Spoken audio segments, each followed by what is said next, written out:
So this question is a punctuation question. Any question that has all of the answers that look exactly the same, but we just have different placement of punctuation, right? So we have long dashes, some people call them M dashes. We have a comma, we have a period. That's how we know we have punctuation. So every question I do on this section will always include King of the Hill. So I always have that. So KOTH stands for King of the Hill. And let me just get into how I approach these types of punctuation. So long dashes for me will always be approached through a long pause, longer than usual, right? So I always pause pretty long for a comma.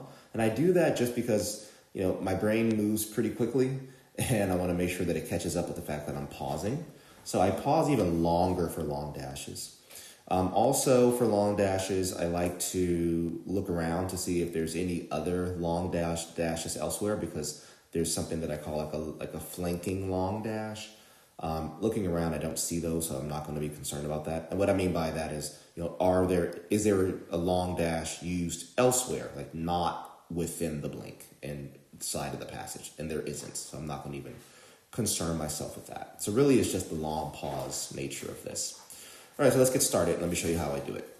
So after a spate of illnesses as a child, Wilma Rudolph was told she might never walk again. Defying all odds, Rudolph didn't just walk, she ran fast.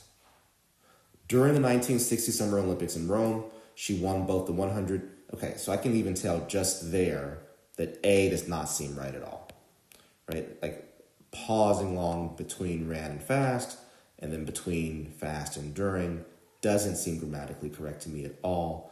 But due to King of the Hill, I'm going to keep it there, and I'm going to try choice B and see if by removing just this one, if that makes it better.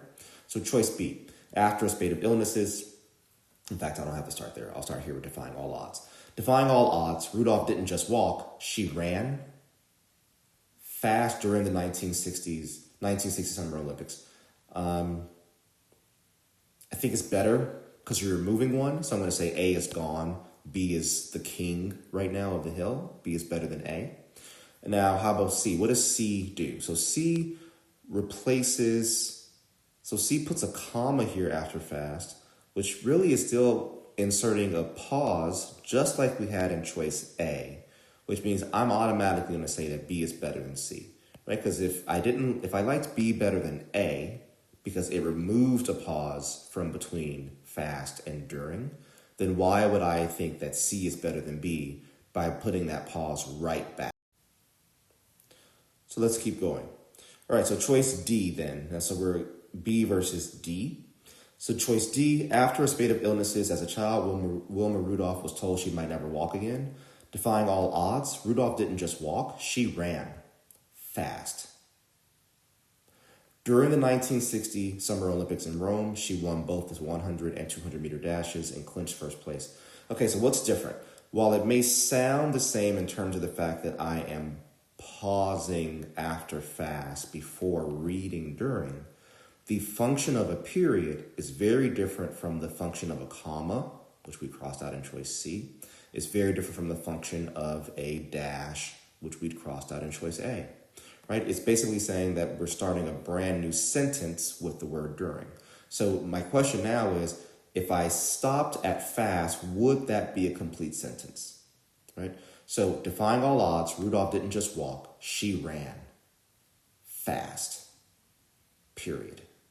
Yes, I think that works, right? So and pausing between ran and fast gives that dramatic pause basically between running and fast. Why do I need that dramatic long pause?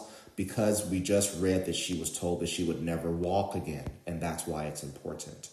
And then we stop with that thought and we pick back up and then say, during the 1960 Summer Olympics in Rome, she won both the 100 and 200 meter dashes and clinched first place for her team in the 4x100 meter relay, becoming the first U.S. woman to win 3 gold medals in a single Olympics. So by far, choice D is the best answer here.